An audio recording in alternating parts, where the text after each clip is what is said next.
Hi, it's Emily Pritt, and I'm here with Alex Paradise. And today on the Taproot podcast, we are going to be talking about blame and eliminating blame in investigations. Hey, Alex. Hey, So, we've got some notes and things we want to talk about blame. Why do you think we even need to begin with this topic? so I think there's a lot of companies that are stuck, and they're stuck in what we call the blame vision. And if you ever go to one of our leadership courses, you hear about these different visions of investigations. I think the default one that we live in is blame. So, what that causes is an organization that's looking for who screwed up. I remember in my days as a supervisor, uh, there was, I won't name the name of the employee, but there was this one employee that sticks in my mind as always making mistakes. And when you're a supervisor and you know who that is, all of your investigations around that point back to that person. It was that guy again, or oh, it was that lady. We know what the problem is. It's them. It's not our system. It's not our people. If we just can get rid of them, our problems will go away. And that's something you hope to grow out of as a supervisor. Looking back on it now, some of the investigations that I had done at the time were so much focused on fixing that person that it missed all the things that led up and all the context that led up to why they actually made the mistake to begin with. So when we want to eliminate blame, the starting point is to understand what it is in your organization. Why is it causing problems with investigations? So, looking at the systemic issues that are occurring. Yeah, so I remember Mark used to show me this, many years ago. There was one of these famous little graphics, and it was looking at from an operator perspective, does how does it affect someone's mental state? So if you're in an organization that's focused on blame, what does that mean for you as an operator doing a job? And so the little flow chart is does it work? Did you mess with it? Does anyone know? Will you get in trouble? And if that's the case, too bad if you're going to get in trouble. But it's a little flow chart in there, and it's a mental thing that people go through when they get hurt. So I think there's a difference between organizations that do investigations right versus wrong, and it's hard to tell the difference in the metrics. Because a lot of times in the metrics, organizations that are doing it right are reporting things where people got injured, and they're not covering it up. A lot of times in blame organizations, they could still have an okay looking set of metrics for injuries, but what you don't see is all the people going home with cut fingers, bloody gloves, the equipment that was damaged and we don't know why, but we find out months later or years later that something happened to it and we just don't know.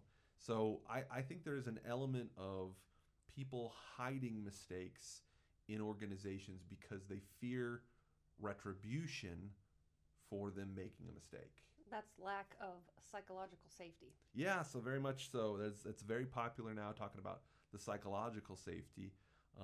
Can I bring up problems? So we know that having a system that looks at blaming the person's going to lead to people covering it up. It's going to lead to people being less likely to point out something that's wrong because they don't want to be the one that's brought up a problem. So again, you've got to get away from that blame vision.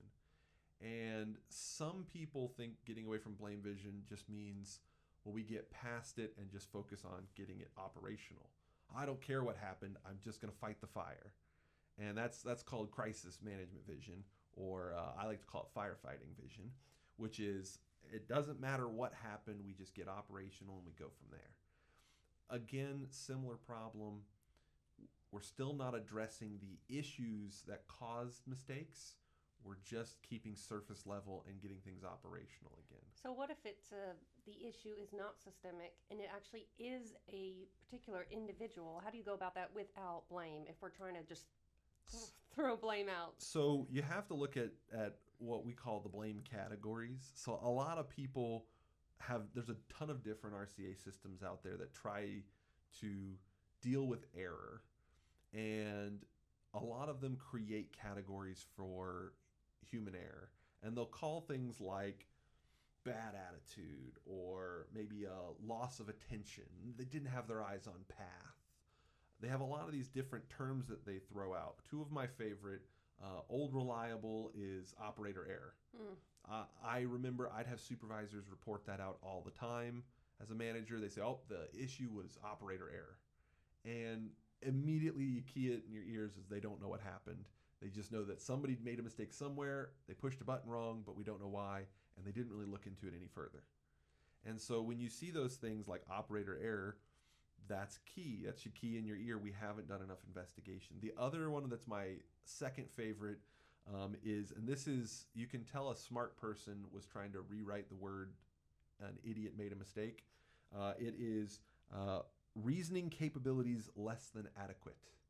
Their reasoning capabilities were less than adequate, which means they were an idiot and didn't think it through. They didn't think about it well.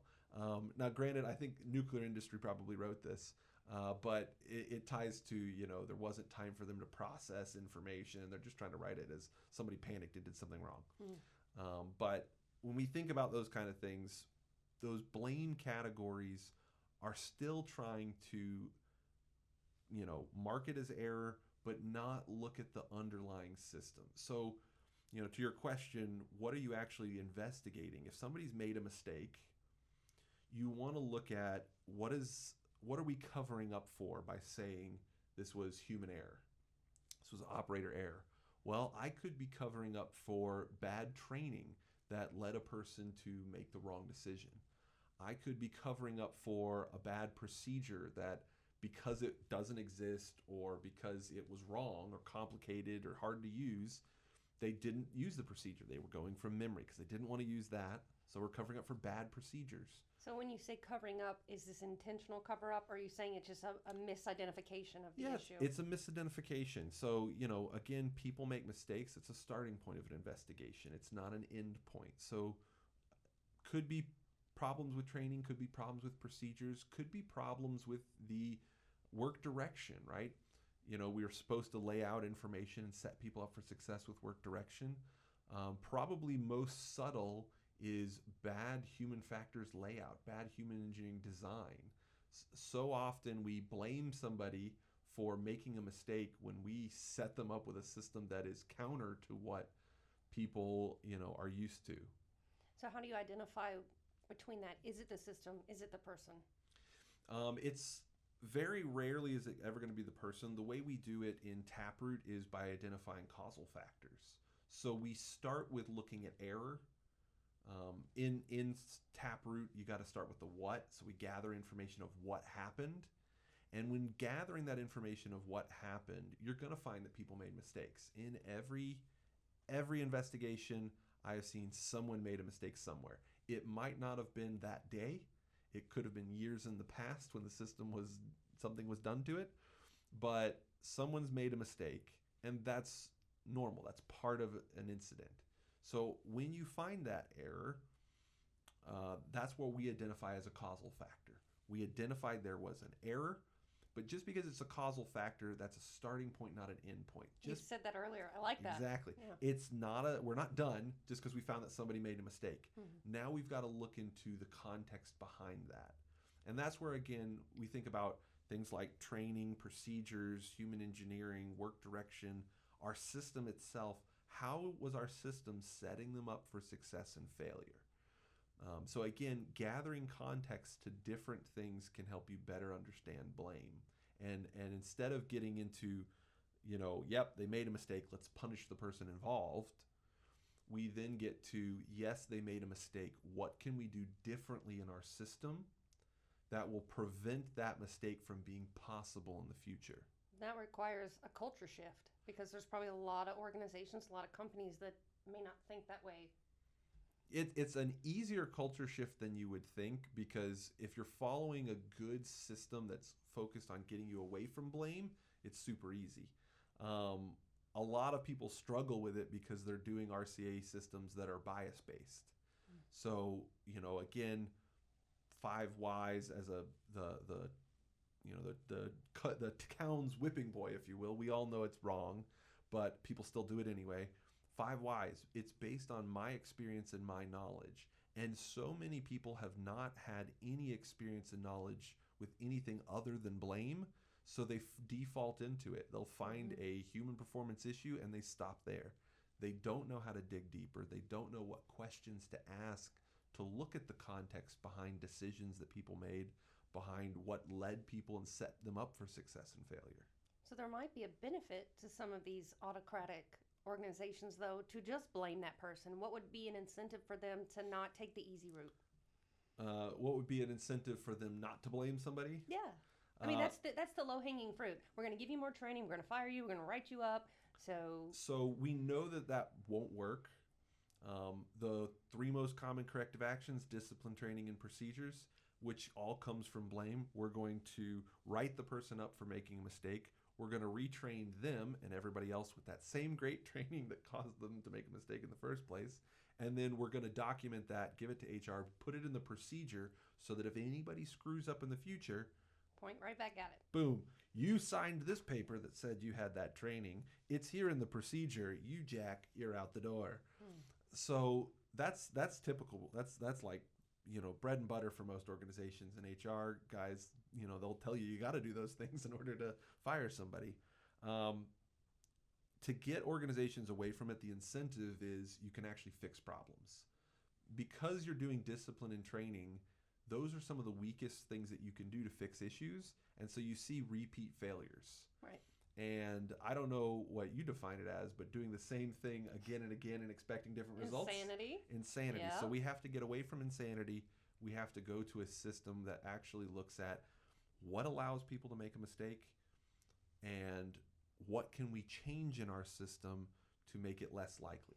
Well, I'm already getting some feelings that there might be micromanaging that people then think is going to be the solution. Okay, we're just going to hover over our people, watch them, make sure that they're not making these mistakes. So an interesting thing on, human performance and being watched.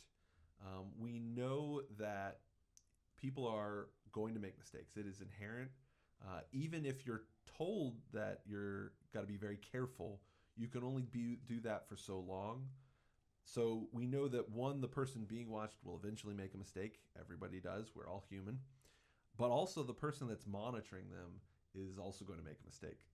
There was some research done on reviewing of errors. So it was basically, there's a couple different types that were done, but the one I like to think of, they were told to proofread a document, and they were told there were errors in this document they needed to find. So they knew there were problems. This isn't like, oh, there could be errors. No, there are problems. Your job is to find them. And when they reviewed through that document, they missed a ton of them. I think they only got 60% of the errors. Is this where you have to find how many Fs or? It's things like that. Okay. I don't remember what this one was exactly, but it was things like that, and they missed like 30%. And so you know that even when you know there's going to be a problem, if you're telling people they've got to watch someone, they're going to miss it. They're going to miss something. They're going to miss, maybe it's a third, maybe it's more. When we look back at this, we know people are going to make mistakes. So if we design our systems and we assume that just hovering over somebody or checking on them extra hard, that's going to solve it, we know it's not. It's going to be missed. You've got to do more than that. It's more than just putting another a cop on patrol, if you will. That's not going to do it. There are times that that's needed. So when we think about, like, let's roll out a new rule, I think we've done a podcast on enforcement.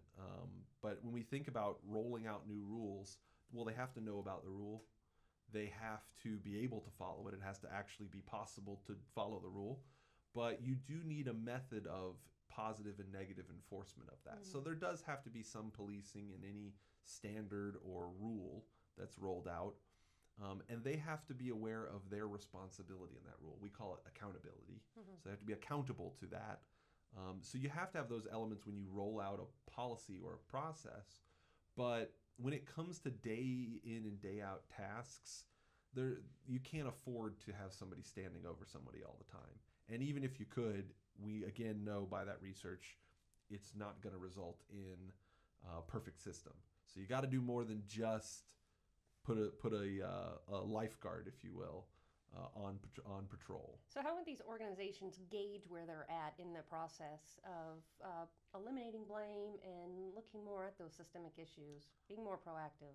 I'll say the simplest gauge is look at what systems you're using for doing root cause analysis. If you're not using a blame-free root cause analysis system, you're introducing blame into your process. The second thing you've got to do is when you're using a blame-free system, you do have to take some responsibility in looking at are people actually following the process correctly. So with Taproot, we don't have any blame categories. There's no, reasoning capabilities less than adequate on the root cause tree. We don't have that. There is a time when someone making a mistake can show up on the root cause tree, but it is one category, and we give you specific things to look for that you have to prove are not present before you go with blame. And so that thinking is something that you have to enforce in your So you're talking about where it's like straight up defiant, somebody is a subordinate on purpose, just hostile. So sabotage would be one of those. That is up in actually one of the top categories from when we think of we have human performance difficulty, equipment difficulty, and sabotage is one of those top categories. So there's deliberate. That would be an example where it's human performance, but it's really, intentional. It's not an accident. So normal investigations, not counting sabotage, you're going to be looking at human performance difficulty. Someone made a mistake. Under there, the time when we look at blame is when we have a clearly defined standard. There is a clear method of communication. It's well known. It's being enforced, and they recognize their accountability. I'll give you an example of this that we can all relate to. Okay. Have you ever, and we're recording on this, so just think about this very carefully, Emily. Have you ever broken the speed limit while driving? All the time.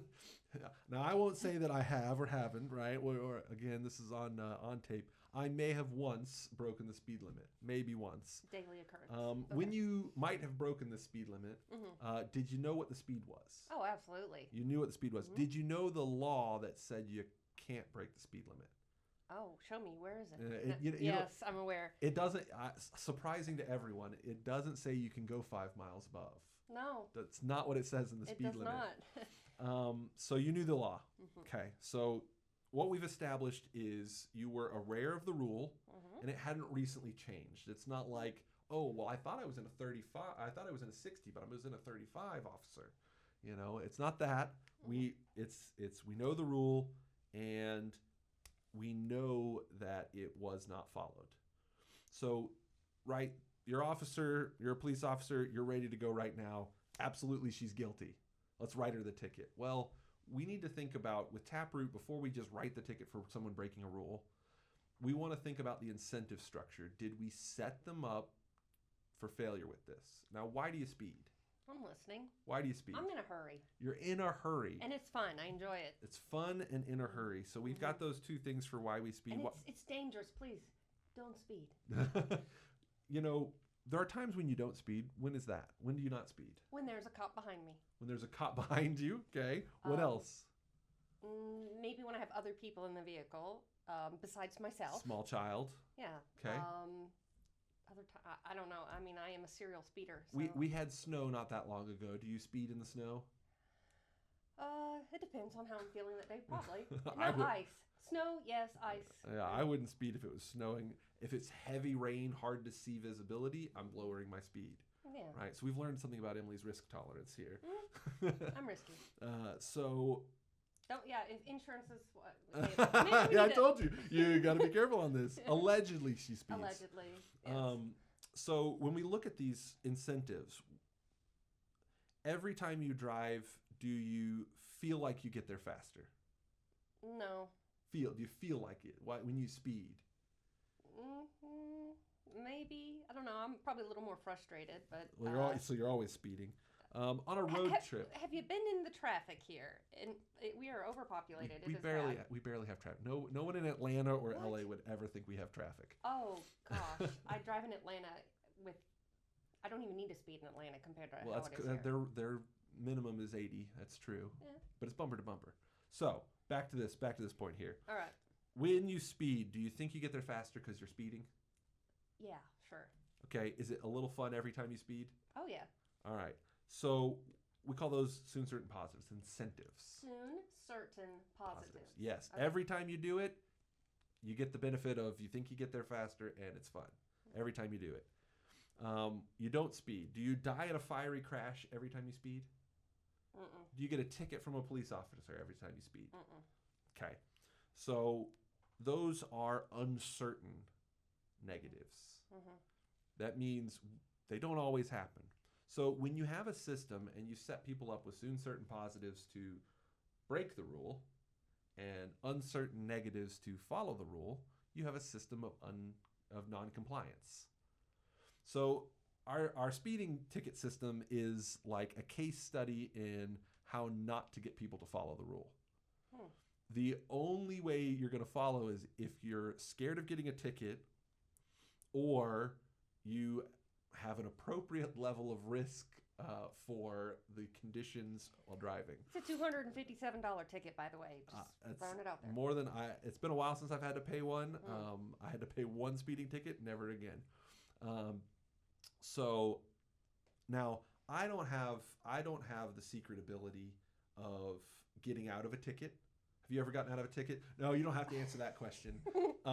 I mean, but I do pay them sometimes. You know, like when they're given with a fine. Yes, I'll tell you this. I've never been able to get out of a ticket. I know someone, won't name names who she is, but she has gotten out of more than one ticket, and I don't have that skill. So for me, it's a soon uncertain negative. But for some people, it could be late uncertain. You might get a ticket and might not have to pay it. You might get caught by a police officer and might have to pay it. So if we need to change behavior, we want people to follow a rule like driving, following the speed limit. We need to change the incentive structure. So companies start with a stick. Now, they never start with a carrot. They always start with a stick. So we're going to start with a stick here. On your car, I'm going to install a little box. Okay. Goes in the bottom of the car. This box will track your speed relative to the speed limit. Mm-hmm. If you go over the speed limit, I'm going to charge you $5 every time you go over. If you continue to go over the speed limit, you'll charge another $5. Now, are you willing to speed? Yeah, because it's still less than a ticket. Okay. So we've established there is a number then. There's no really financial incentive to this point for me to not speed. $10 per every time you go over, plus every 5 seconds over another $10. That'll add up to 270 really quick. I just want to state that for the record. 27 seconds of speeding, and you're there. And I have a 45-minute commute. So, that dollar amount goes up real quick. So we could change your behavior with this box. Are you ready to install this box in your car? Would you willingly do it? No. No. If governments mandated you to do it, would you do it? No. What if they inspected your car and they give you a, let's say, $5,000 fine? Yeah. We're starting to get to the emissions testing up in New York now. Right, we don't have those here. No, we don't have those here, no. So again, we'll put incentive structures, all these negative structures to make you follow this rule. Are you happy about that? As a citizen of Tennessee who now has to install this device and get it checked and all these things, do you want that? No. No, you're miserable. But it's going to enforce. Well, if for some reason you happen to hit it on a speed bump, you didn't intend to disable it. You know, it was just an accident. You didn't even know it was disabled. Oops. Right? Would you fix it? No. That is what you call reluctant compliance. You're gonna comply. You're not happy about it. I can already tell because you're very unhappy about it. So we've got this compliance in here. We want to change your behavior again. I want you to be happy about it. I don't want you to be miserable about following the rules. Okay, so you want to pay me for going the speed limit. So we could do that. On the box, you didn't know this, there was a switch. If you'd flip the switch, instead of charging you for breaking the rule, it would pay you, I'm not going to tell you an amount because we don't need to figure out what Emily's amount for following rules is, but we could pay you some amount for going at the speed limit, and for every mile you drove, you got paid at or below the speed limit, you get paid a certain dollar amount.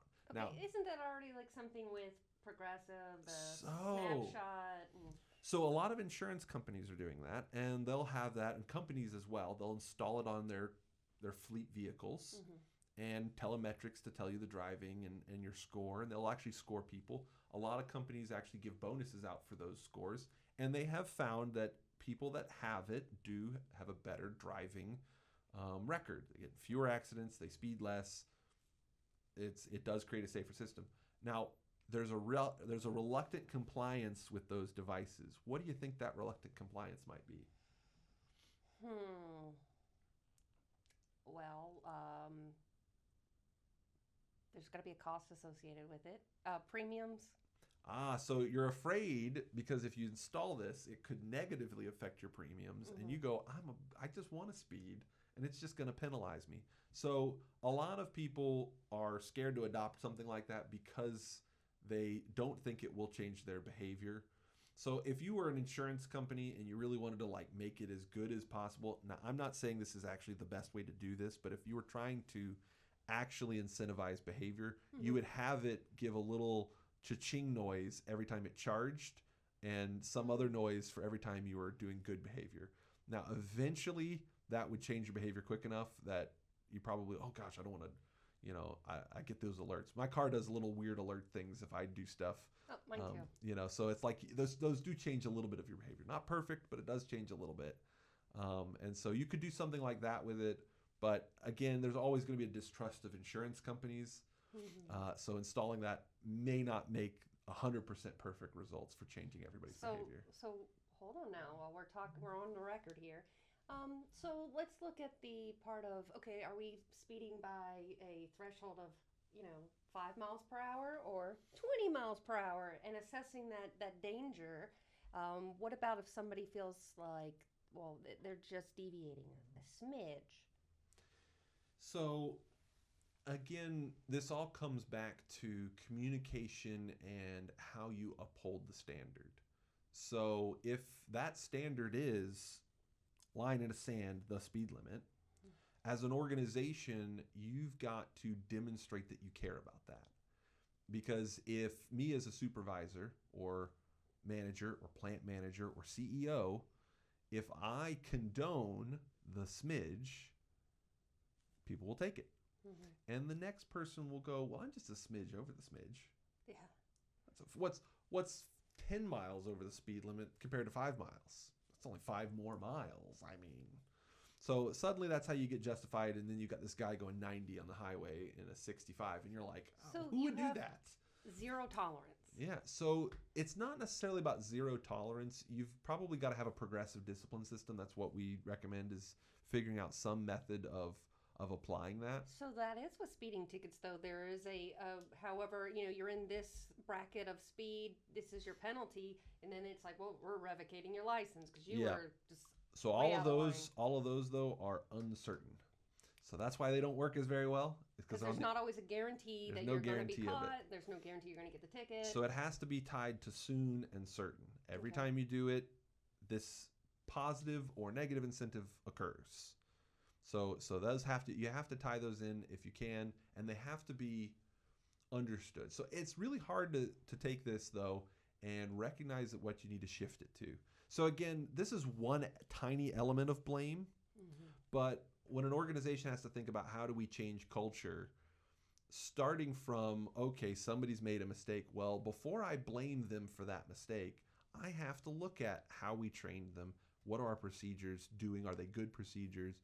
How have we communicated information to them? How have we looked at human performance and human engineering? What type of work direction were they given? All these factors that are making it more or less likely that somebody would make a mistake. That's all before I ever get into management system stuff and I start talking about how I enforce this rule. You're going to give everybody $1, and you've got 100 people that work in your factory, and every time they do something right, you're going to pay them $1, right? Because that makes sense. I mean, we do pay them. Why are you incentivizing what somebody's supposed to be doing anyway? Oh, that's one of my favorite things. I used to have a supervisor, and they would say, "That's why we pay them so much." Now, everybody that was on that pay would go, "So much, whatever. so much. Yeah. Sure, are you sure about that?" Right. But we pay them to follow the rules. That's what the supervisor said. We pay them to follow the rules. That's what their salary or their hourly rate is for. Wrong. You pay them to get the job done. Your conditions is to whatever their job is to get that job done. They will encounter things that are abnormal. They will encounter different problems that they didn't anticipate. There is some variance in work that people deal with. Some jobs have a high level of variance, some jobs have a low level, but they are going to encounter those different variances. And it's not, your salary will not make you more likely or less likely to follow that rule. But if there's management incentives, or if they're, enforcing, like, we need this production to go, and they're pressuring people to. Yeah, so how management demonstrates what it cares for does drive culture. Mm-hmm. So culture starts at the top. A lot of people like try to affect culture by going to individual operators. That's fine, but never have you ever lectured or done a PowerPoint presentation that has changed the culture in an organization. Never seen it. What changes culture is driven down from leadership and how leadership expresses what they care about. It's from the top down. From the top down. So if leadership is running out on the plant floor and saying, "Why are you missing metrics?" Mm-hmm. Or they're running out into the job site and saying, "Why are you guys behind?" Everybody's hearing that, and they're all hearing, "I need to get this done no matter what." If leadership is coming out and instead they're asking questions like, "What's stopping you from doing your job the right way?"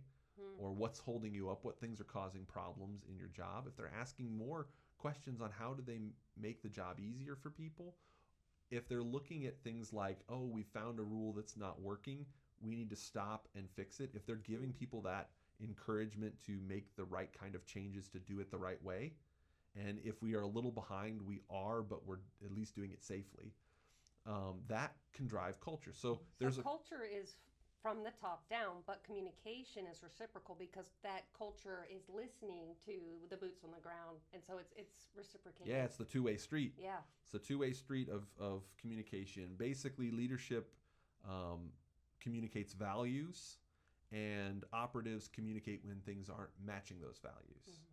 So again, we're very niche in here talking on the management system side. When it comes to human error, again, think about how much further we've come in just a discussion on this. It was Jack made a mistake, and we're talking about one element of that mistake, which is really just how we enforce rules. When we think about human performance difficulties, there's things that can cause individual performance issues. It's my knowledge, my work setup, my schedule, the way I receive information. All of those things can cause me as a person to make a mistake. There can be problems related to team performance. Maybe I didn't confer information. I thought somebody else was doing something. There was some team communication between me and my supervisor that caused something to be messed up.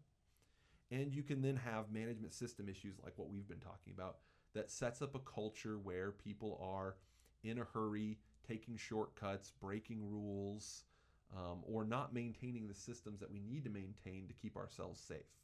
So again, when we think about human error and getting away from just blame, you've got to start looking at things that affect team performance, individual performance, and your management system. You've got to look at those different elements. So the next steps would be, what do you want the next steps to be for somebody talking about eliminating blame? So the next step for people, if they want to get away from blame, if they want to eliminate that in their investigations, the easiest thing they can do is send somebody to a Taproot course. Okay, well, there's a lot of them, so which one? Well, that's a great question. Easiest thing is to go onto our website, find a public course near them or at a location. They can go to a 2-day or a 5-day. If they want to hear a lot of information and get all the nuance behind major investigations, they should go to a 5-day course. If they want to just get an understanding of how to get away from blame and how to start doing investigations that are based on human performance, that are based on understanding what happened and not who made a mistake, 2-day course is a good place to start. Okay, let's say I own a company and I have just a wealth of employees. Who do I need to send? What positions of folks would be best suited? Depends on the type of human error you're trying to deal with. Okay. If you're looking at quality issues, you send group people from your quality department. If you're dealing with maintenance and reliability, you should check out our Equifactor course for equipment troubleshooting and root cause analysis. That one's actually an interesting reversal of this because most equipment failures, it starts with the equipment broke and we fixed it. And that was our analysis. And they don't realize there is a human element to almost every equipment failure. That's maybe go see the topic with Justin and I on Equifactor for that. But that would be a good way to send maintenance reliability people to Equifactor. If you're looking at safety, 2 days and 5 days are a great choice for those groups, sending people that do investigations. We come on site as well. So we could come on site and do an on-site course for your team. We can do overviews because sometimes people don't understand. It takes a while with a culture to understand that Taproot's not blame-based. One of the easiest ways I've seen companies do this is when they do their first investigation, they bring the group in to look at the snap chart. And one of the things that we do with our snap chart to avoid blame is we use job titles and not names. So it's not Jack made this mistake, it's operator one or forklift driver, or it's the job's function and role, because we look at how that job function worked in the system and not who made that mistake, but how did that job function make that mistake within that system. And so bringing people in, suddenly they don't see their name on there, and it's like, oh, this is a problem that could have happened to anyone. So again, bringing some people in there. Sometimes we brief. We do like a little overview for like factory groups or site personnel, refinery personnel. We've done that before, but it's really depending on who you need there. Now, one of the most important with this as well, maybe I should have started with this one, leadership. We will do a leadership specific briefing that shows what their involvement is, how do they set the tone for investigations, and how do they set their teams up for success with investigations. From the top down. From the top down, because remember, culture's from the top down. Yeah. So if you want to drive blame-free culture, you need to get your leadership on board with understanding their responsibility in it, and you need to give your team members a tool that gets them away from the blame game and focusing on the system and not the person. Awesome. Well, before we close, earlier in the week there was a quote that you had come up with and you put it in our company-wide chat. Do you remember what that was? Oh, Lord. Let's see if I can remember that. It's very fitting. I don't think I can remember it off the top of my head. What was it? Oh, I don't know. Oh, no, you know. It was just so it was poignant for the discussion we talking about. It's like something about having not the right people. So I'll tell you what it probably was. So oftentimes blame is looking at fixing the person.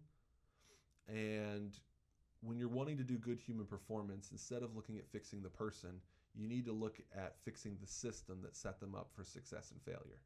So that's probably close enough to what it was, but that's definitely where we want to look. Yeah, it's definitely a good ending point just to drive all this discussion together. So if you want to know more, of course, there's a whole ton of courses we've talked about. So we'll make sure we have links to those where you can see the courses that are provided and whatever's the best fit for you. Or we can always come on site, like Alex mentioned. So thank you. Hopefully I'll see you in a course soon. Yeah. Thank you for another episode of the Taproot podcast, and we'll see you again soon.